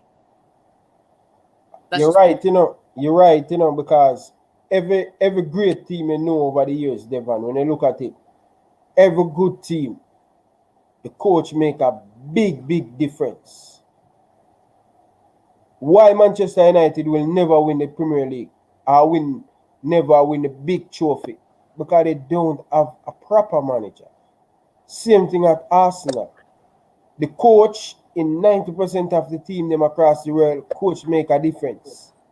And I learned that when Jurgen Klopp come at Liverpool, when Brendan Rodgers have the team, and he in that same year he brought them Europa League final and Carling Cup final. He has been to a lot of finals. So the coach in every team make difference. Anyway, Yeah, guys, I gotta run. I have a 9 o'clock session, so good I evening. gotta run. And Yeah, going to I'll play catch ball. you guys. Yes. The same place? No. We're going to another field. Okay. Yeah. All All right. I'm So good Good game, man. evening. Let's take it. yeah, man. You guys take care. Good. With Yeah, that guys. said, I think Liverpool's two best managers of like the recent era would be Brendan Rodgers and Jurgen Klopp. But even with Brendan, he wasn't a patch on what Klopp's done. The only problem I have with coach, I have a few problems with Coach Whitmore. He's the one who make me don't really, what would I call it? He's the one I don't believe this Jamaican team will qualify. Because the players have quality. It's not the players. Yeah. The players are good. The players are good. The coach, not so much. And just because they're good on paper with the names of the players and the players are good, doesn't mean they're going to qualify. We learned that through the Gold Cup. Most definitely, man. The coach, I don't really trust Coach Whitmore, man. I don't think he's the man to take the team forward, but the JFF not going to do nothing. They're just going to keep him because that's the person they can afford. But really and truly, I don't really trust Coach Whitmore, man. I'd say about 80% of the Jamaican fans agree with you. There's a couple of people out there who don't agree. They're still holding on Coach Whitmore every time. Oh, they say you're ungrateful. Every single thing you say, Jamaican people, why you don't want Coach Whitmore to get sacked? Oh, he scored 2 goals in the World Cup. Oh, he's a legend. Yes, you don't see Brazil sack their legend. You don't see Chelsea sack their legend, Jose Mourinho. You don't see Kenny Dalglish wasn't doing a great job at Liverpool. He has to just resign. Not because you are a legend, you cannot get sacked. Not because you do great stuff for the country. If you're doing a bad job, you're doing a bad job. And if he's not the guy to take us forward, he's not the guy to take us forward. Right. Because for me, I agree. If you're a legend, you've done good things as a player. And great. If you're from my team, I thank you for that. If you're a legend for another team, I'm sure the fans on that team or nation thank you for that as well. But as a manager, as a coach, where the rubber meets the road is results. If you're not getting results, you are not doing a good job. This is a results business. Just because you had an amazing goal or an amazing time with a team doesn't mean you should still have the job if you're not getting the results. If you're not getting the team to play the way they should be playing, the level they should be playing at, you should not be in the job. Now, the problem is that the JFF doesn't want to sack him. Whether it's money, whether it's bureaucracy, it's probably both. But Paul Hall's right there to his side. And he's looking over there, probably like, you know what? I could probably do better. And I would do better. And I have better plans for this team than Tapa does. he won't get the job, even though a lot of Jamaican fans, even during the Gold Cup, said, yeah, Paul Hall is probably the guy. We probably should get rid of Tapa and bring in Paul Hall. Probably would help. They won't do it. Even if the fans know, the worst part is that the fans know what needs to be done, and it won't be done. If the fans know and you don't do it, that's even disgraceful. That's even more disgraceful. If the fans know, you can't fool them. You cannot fool the fans. You can't tell them, oh, this is fine, when they know what's going on and what should happen. You have to do what needs to be done. But if you don't have the guts to do what needs to be done, you deserve to spectacularly fail and learn. Because to them, I guess a Gold Cup isn't a failure. Losing that is not a failure.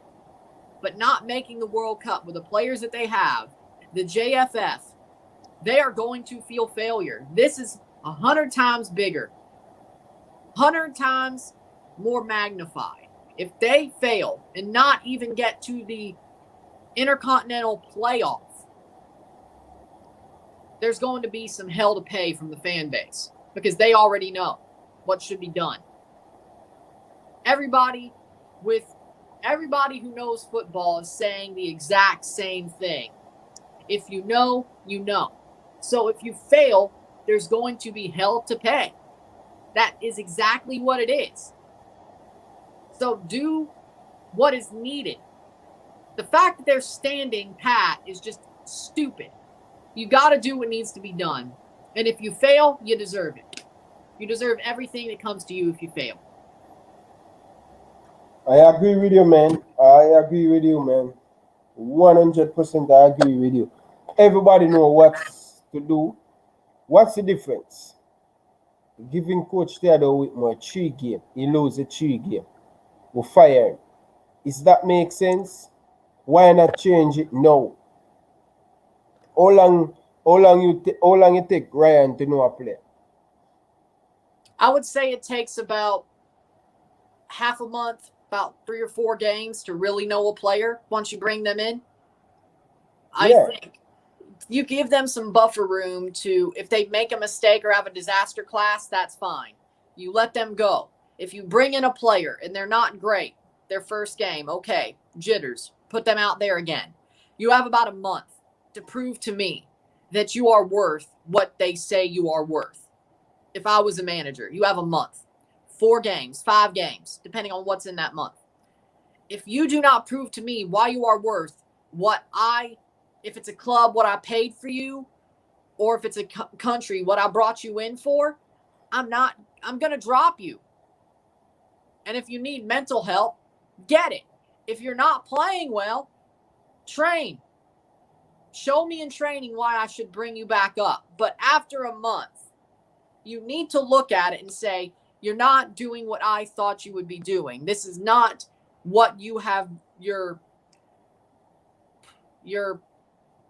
the perception around you is. This is not what people thought of you. Why are you not performing? You need to know over a month, maybe half a month, but a month. If you don't know, if you can't see it, it's not there.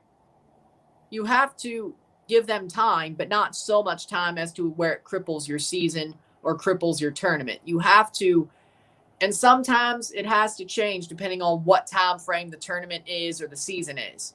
But you have to give them time, but not so much as to where it hurts you.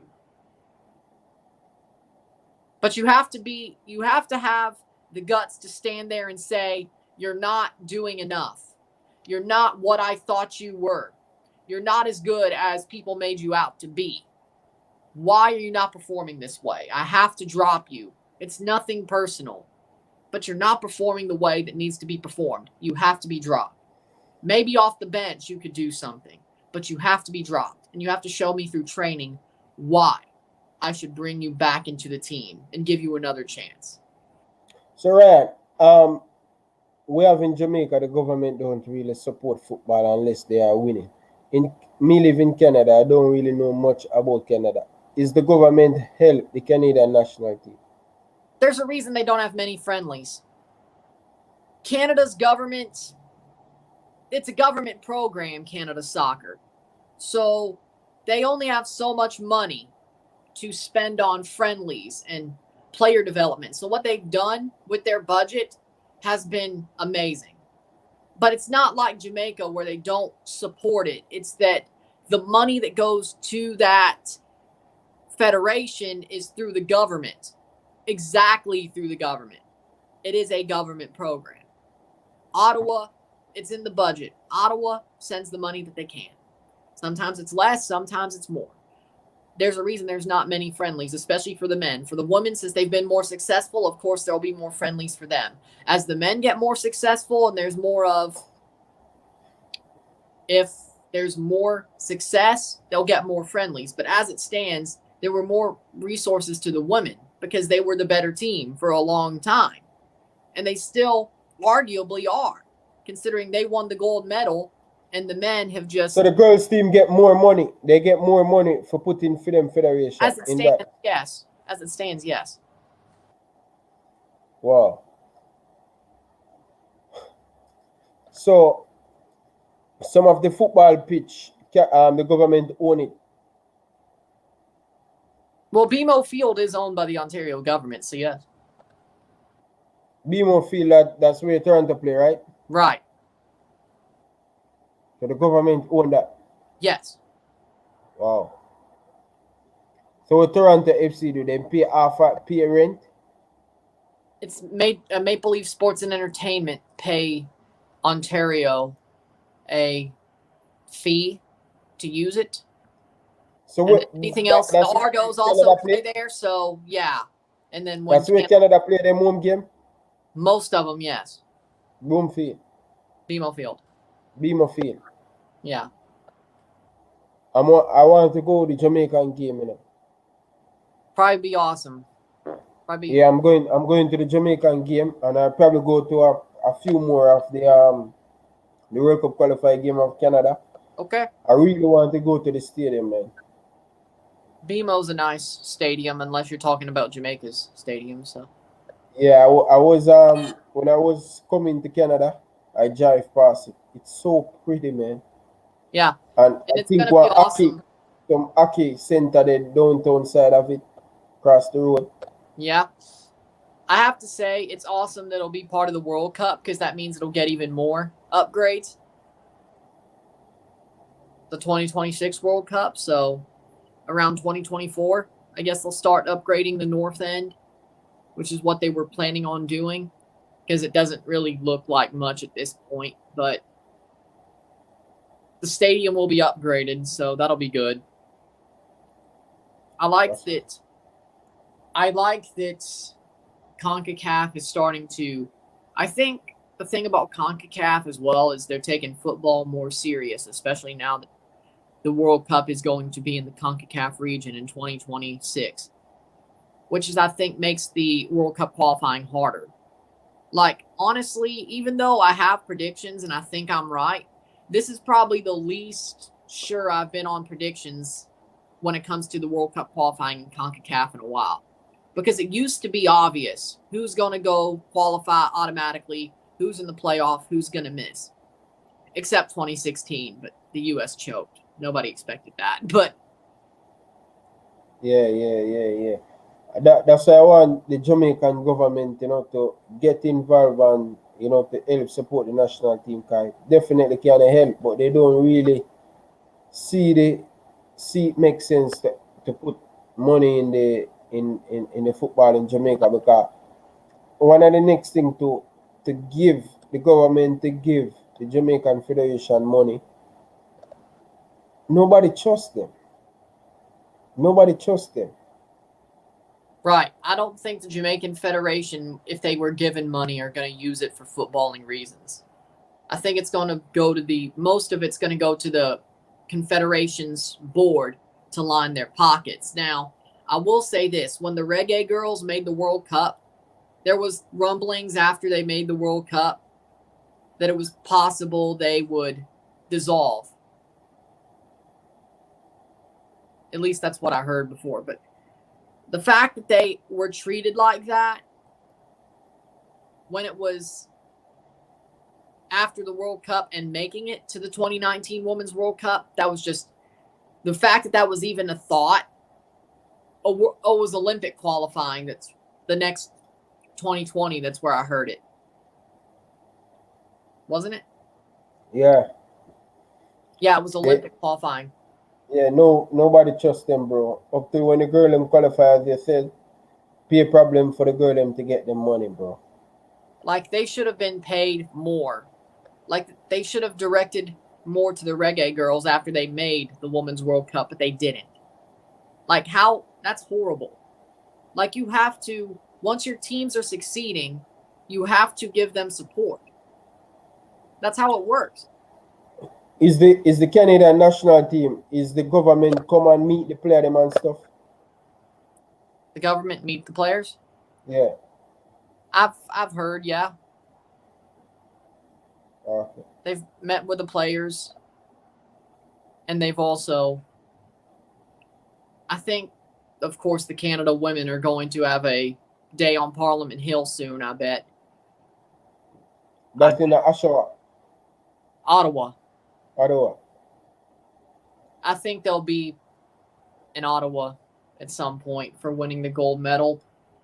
So where's the chief? Where's the chief feel at Canada use? In Canada. They use Vancouver too? They also use BC Place too. It's between BMO and BC Place, really. Yeah, both of them. Like 70-30. 70 BMO, 30 BC Place. Yeah, because in Vancouver is more colder. A lot of snow probably on the pitch. No, it's actually a dome. Eh? It actually has a roof, BC Place. Yeah? There's a reason they use it like in the winter, like November, January, if they have games in those windows. Yeah? If they play in Canada, they use BC Place. So no snow can come in? No. Everything covered? Yeah. Oh. In the cold still, right? It's cold, yeah, but it's covered. Yeah.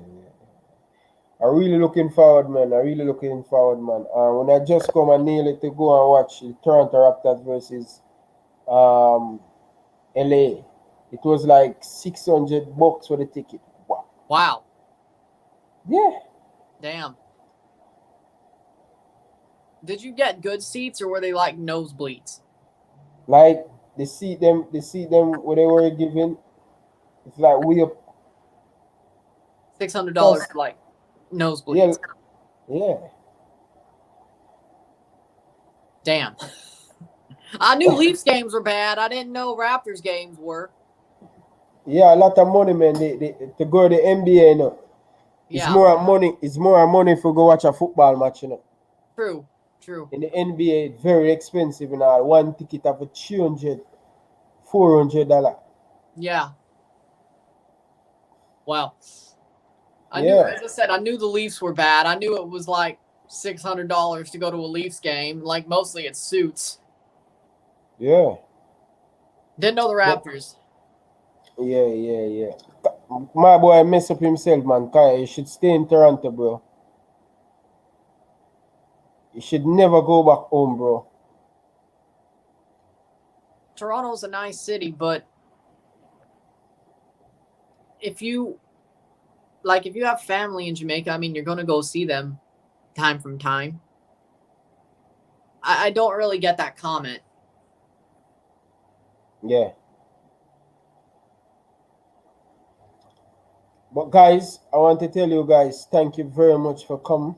We'll be back tomorrow at 6 o'clock Eastern time, and we'll be back tomorrow. So make sure you guys join us tomorrow. We're going to cut off now 2 hours. I don't want to go anymore. So just want to tell you guys, thank you very much for watching. Enough respect, my brother. Respect to come in, man. I really appreciate it, man. Enough respect, man. Enough respect to all of you guys in the chat. Jay, anyway, that. Big up yourself, brother. Yeah, man. Whenever you're forward at the game, I have to get my ticket very early because I want to be in that crowd. You know what I mean? So, big up to every one of you guys joining the chat.